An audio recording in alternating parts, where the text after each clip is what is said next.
Hello, and welcome to HiMax Simulator, Walkthrough Training Module 03.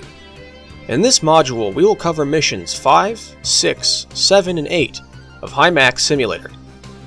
As we have already covered most of the basics, we will now move on directly to the medium difficulty missions. These are more challenging and specific than missions 1 to 4. They require something different from each operation. Without delay, let's get straight to mission 4.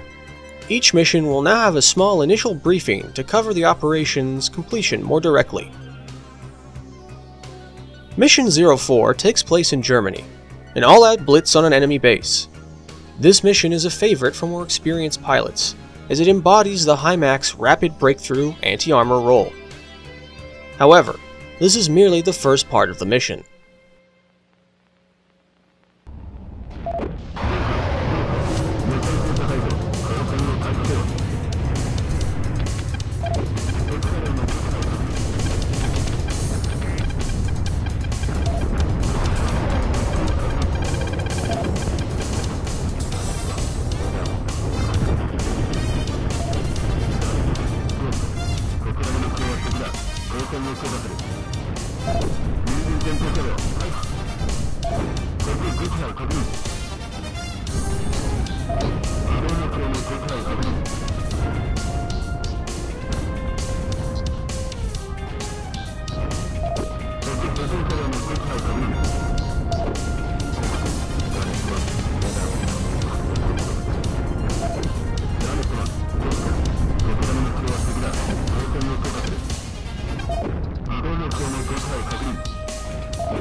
Once the base's defenders and enemies are cleared out, you must proceed to defend your position from patrols returning afterwards. These patrols are made up of some enemies you've faced before, such as the first-generation AUGs, tanks, and helicopters, and one group you've not fought quite yet, which we will focus on when they appear. The general objectives are similar to the initial 3 missions. Destroy all enemies, do not be destroyed, save as many allies as possible, and protect the CCV. Most of these patrols are not so much a threat on their own, as is their approach if you're not aware. Stay sharp.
Here is the first of the special enemies we will focus on.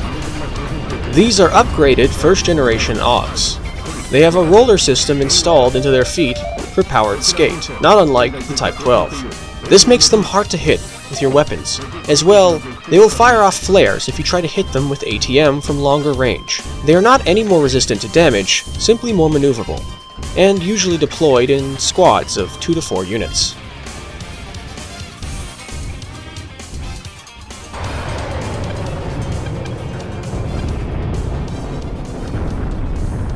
With their destruction, the mission is complete. In many ways, it is merely a more challenging sweep-and-smash operation. Mission 6. Here is the second Special Condition mission. Taking place in Siberia, a Trans-Siberian railway train is moving weapons. It is the primary target of this mission. You do not need to destroy all enemies on this mission, though doing so will result in victory. The climate here is also tough. An intense blizzard makes spotting hard. The layout is direct, a U-shaped valley with the railway line running across its northern end. However, this attack is double-edged. The enemy has deployed large amounts of troops, such as artillery, and will try to overwhelm your position with attack groups. You must defend your CCV until it egresses from the mission area to the south. We will show 2 versions of this mission. In one, the passive completion via the destruction of train target, and then defense. In the other, a more aggressive approach. To reiterate, victory is achieved either by destroying all enemies, or by destroying the supply train's lead engine car, and then retreating and defending the CCV until it leaves the map. First up, let's show the passive method.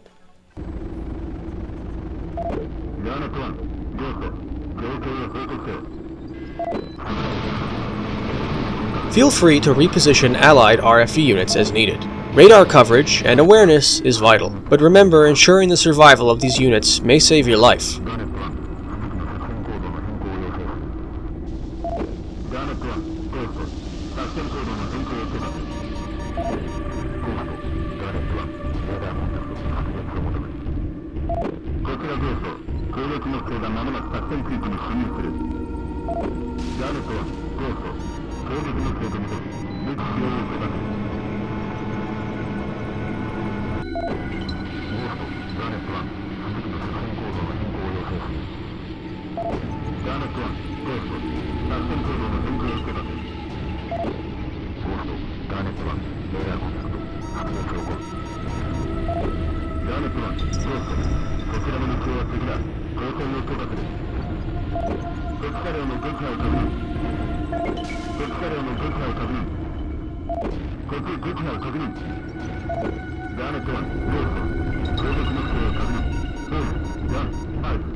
Only the lead train engine need be destroyed in this mission. The rest of the containers are non-vital targets.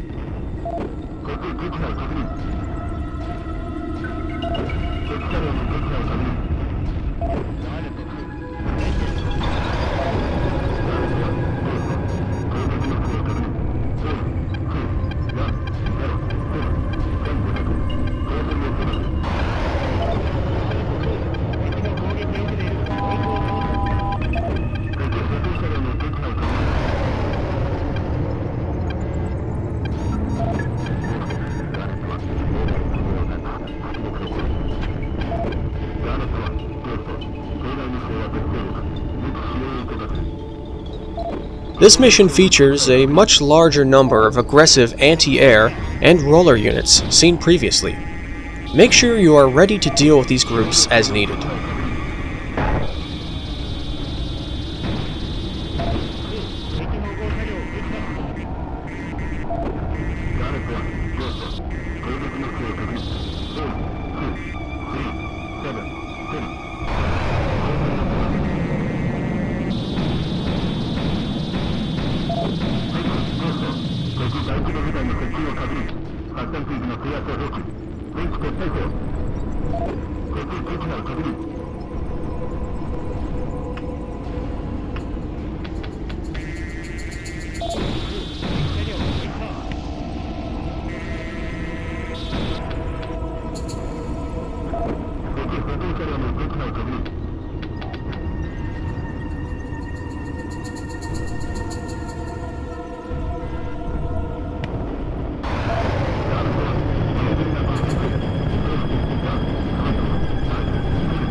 Good.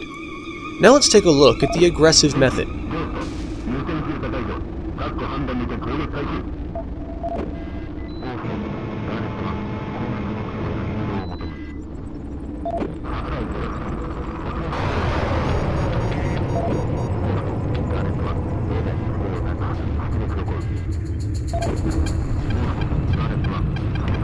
See how the pilot goes on the offensive, ambushing the artillery sites before they can bombard friendly positions, sweeping around the map, taking out enemies as quickly as possible. The map is cleared in long counterclockwise patrols, while the other HIMAX unit hangs behind to guard the other vehicles.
Helpful tip: enemies with flares can still be hit by ATM. You must simply close the gap.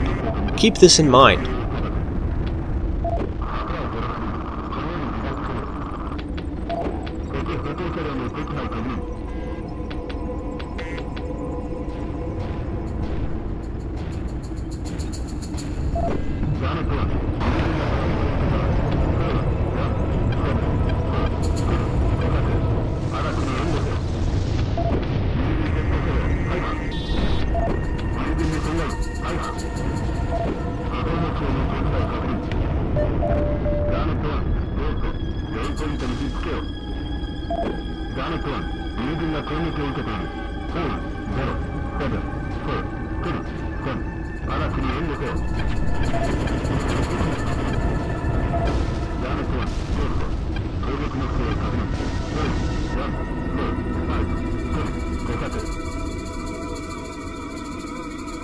And so there is the alternative: leveling the enemies by ambushing them with the Hymax intense speed and weapons. Mission 7 takes place at the Yakima Training Center. This battle is an intense combined arms, large-scale operation. While the objective is to destroy all enemies, multiple waves of tough, advanced AUGs will be thrown at you. Two important additions. This operation pits you against US forces. As such, it will involve more air support, such as a plethora of Apache helicopters and even an A-10 or two. What really adds to the difficulty is the inclusion of two types of second-generation AUGs: the Mark 19 Brutal Crab and the VW-1. Yep, that's right. You'll be tested against the very same unit you may one day be piloting. As both are formidable, we will cover them here briefly before beginning. The Mark 19 is dangerously fast. The same supercharged turbine technology that was developed and used for the Type 12 and VW-1 was also used in the Mark 19. It makes this quad-leg crab a brutal adversary. Hitting it is highly difficult due to its unprecedented ground speed. Even further, the inclusion of flares and countermeasures like smoke mean your ATM missiles can't kill it from long range. You need to close in and finish them off with ATM, RP, or if you're feeling lucky, guns in close. What is worse, they are often deployed in platoons of 2 to 4 units. Do not underestimate this AUGs. It can rip through friendlies and threaten your RFEs, helicopter, and CCV, meaning mission over. The VW-1, though, in some ways is even worse. This is in essence an almost mirror unit to your own. Everything overpowered in your Type 12 is present there as well. High speed, flares for against missiles, and countermeasures, the ability to boost jump, and fire its main gun rapidly. Important note: whatever you do, do not find yourself without boost below an enemy VW-1. The same RP and weapons that you use against enemies devastatingly can here be used against you. Even if you perform at your best, making this single mistake against another second-generation AUGs will get you killed. Do not make it. With that, we can now get to the mission proper. Here we will only show the skilled and aggressive method, as there is no way to complete this mission in good shape, or even at all, by letting enemies come to you. Helpful tip: use your friendly Type 12 to guard the flank or assist you up front. Command your tanks forward into an aggressive mid-map position to make your hit and runs less risky. While vulnerable to advanced AUGs, even traditional MBTs can wipe out the most developed units with enough massed fire.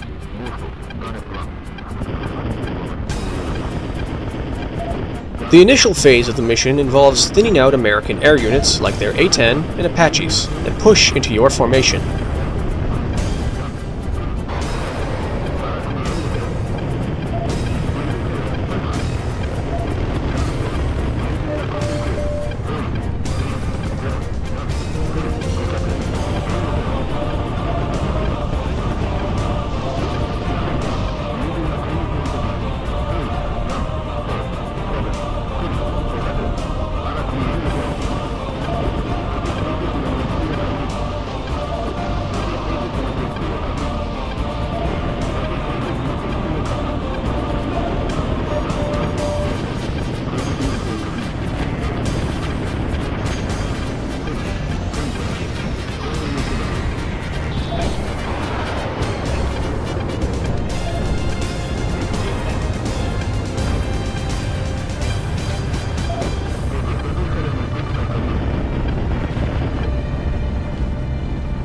After this, you want to establish a mindset of advanced hit-and-run tactics. Use your allied units as a fallback.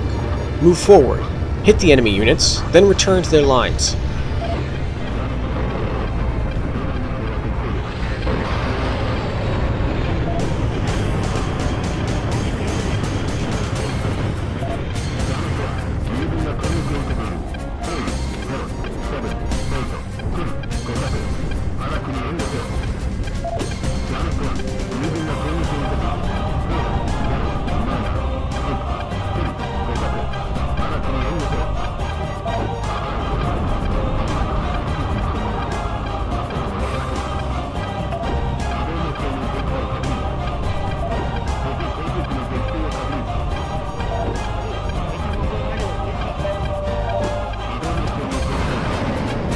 Proceed to do as such, sweeping out, hitting the enemy, falling back.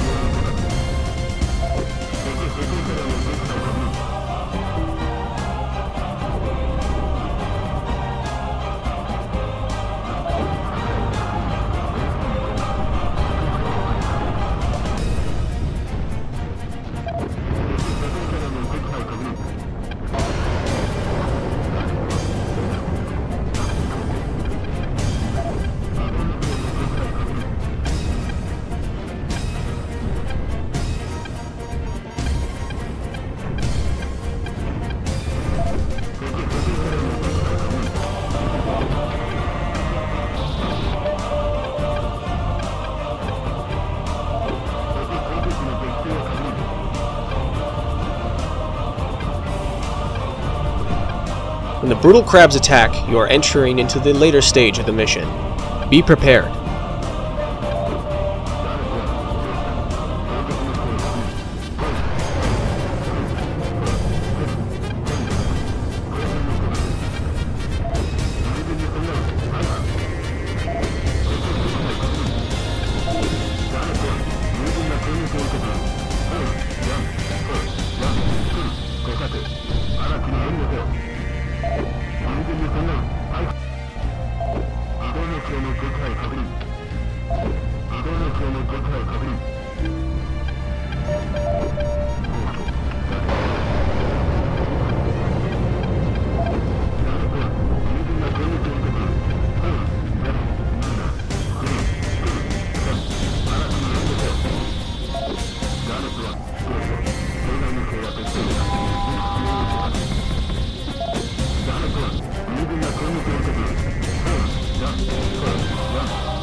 The VW-1s are coming. Approach from their flank, and make sure your gun aim is very good. Otherwise, helpful tip, the ATM and RP are the two most lethal weapons to mount against them, just as they are their most dangerous to use against you.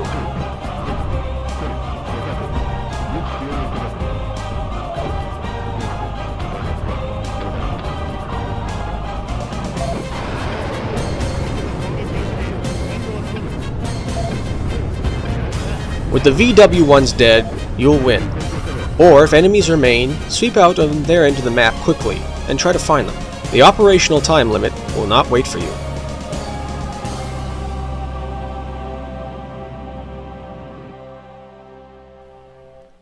Mission 8 is the first of the very difficult missions.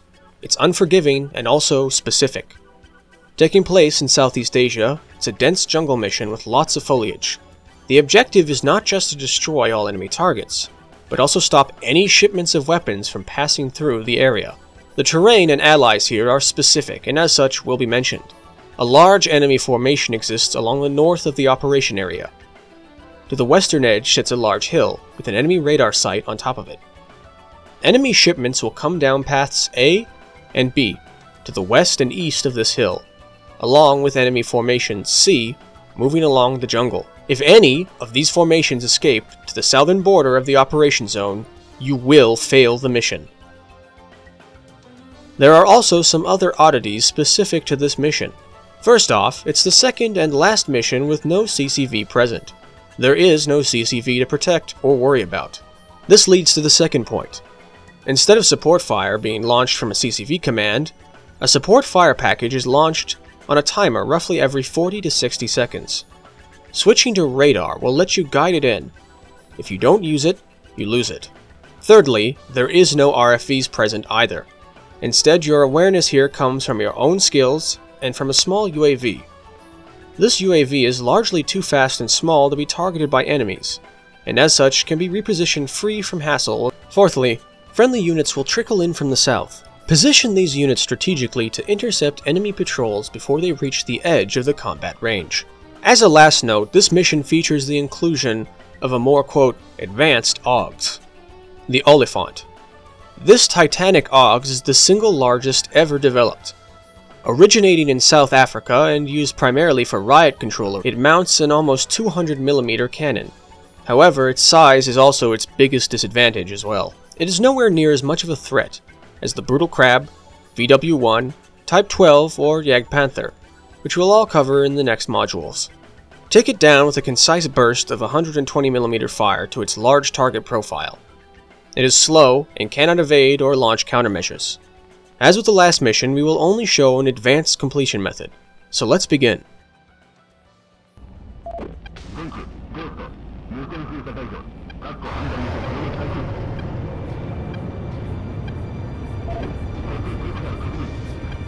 Start immediately by securing the high ground. That hill is the best vantage point with which to scan out and detect and destroy enemy shipments in their southward movements.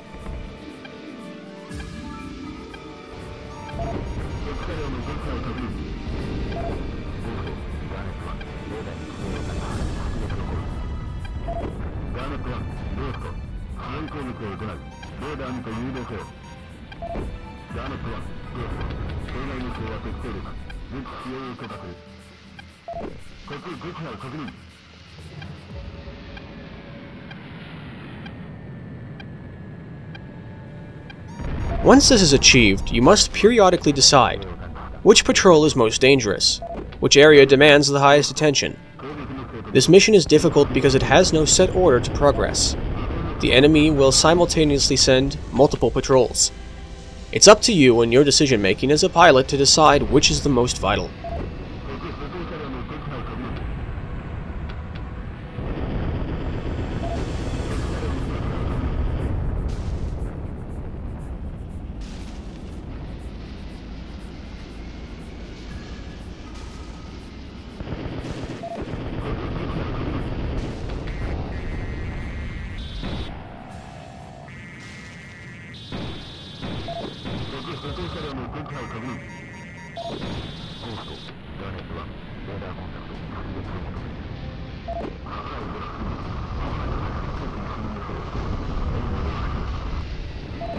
Scanning and attacking the enemies at the north end of the operational area is important. At the end of the mission, they will all descend in one massive final wave. In order not to be overwhelmed, you must proactively engage and destroy portions of their forces.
Watch out for the Oliphant's main gun and its missiles.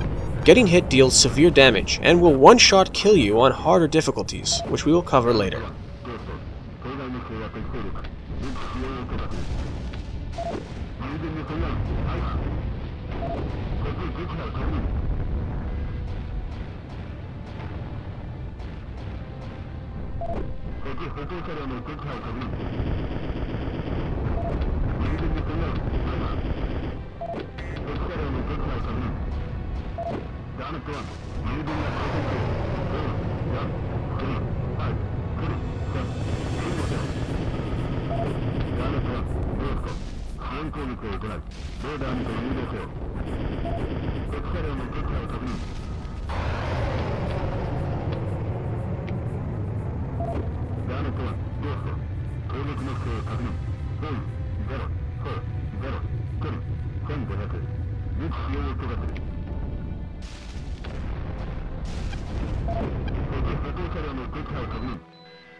Helpful tip. Switch to your thermal night vision when firing at distant targets. You might not see them, but you may be able to see the flash of your rounds hitting their armor.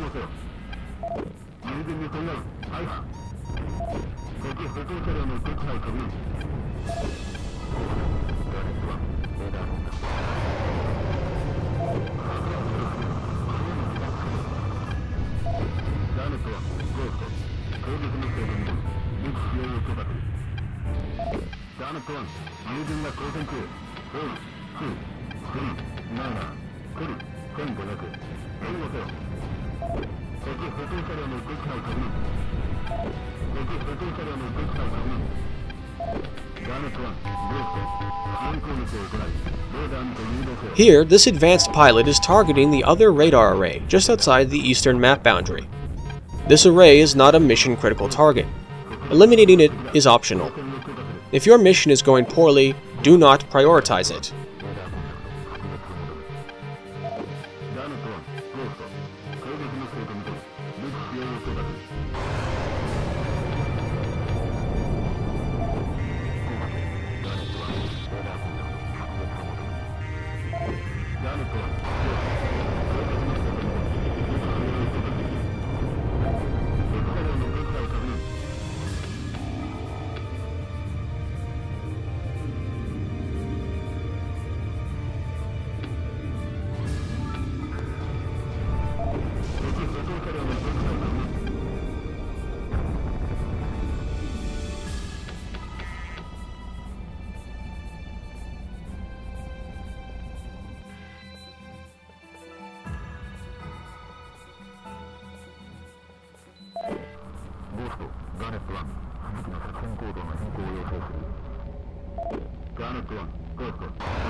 With the elimination of the last enemy patrol, the mission is complete, and you have survived. This concludes HIMAX Simulator Training Module 03. Next time, we'll be taking a look at missions 9, 10, and 11. These are the 3 final missions and the hardest in the game. Passing them is a true triumph and will earn you a pass on the main module of this simulator, the Type 12 Gungriffon.